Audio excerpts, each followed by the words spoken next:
Hoy, mga ka-Shopee! Pagod ka na ba sa malabong CCTV na parang kinuha gamit ang toaster? Yung tipong magnanakaw na nga, mukha pang Minecraft character sa sobrang pixelated? I-flex ko lang sa inyo ang Tapo C520WS. Ito ang outdoor camera na may mata ng agila.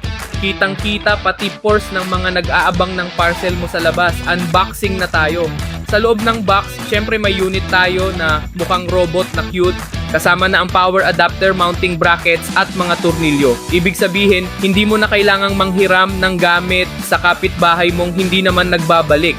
Heavy duty ito, mga best. IP66 weatherproof. Kahit bagyo o matinding init sa Pinas, hindi ito susuko. Parang pagmamahal ko sa'yo, palaban.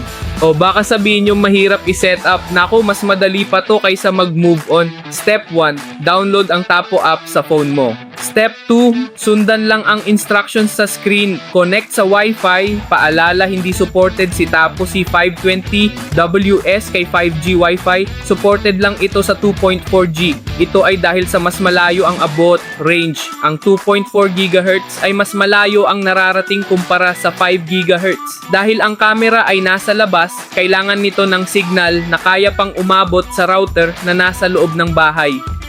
Kayang tumagos sa pader. Ang 2.4 GHz ay mas magaling tumagos sa mga makakapal na harang gaya ng semento, hollow blocks o kahoy. Ang 5 GHz ay madaling mabablock ng mga pader sa labas ng iyong bahay.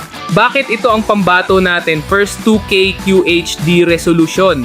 4 na beses na mas malinaw sa luma mong camera. Second, may Starlight Color Night Vision. Kahit madilim ang gabi, colored pa rin ang view. Hindi na kailangang manghula kung pusa ba o multo yung dumaan.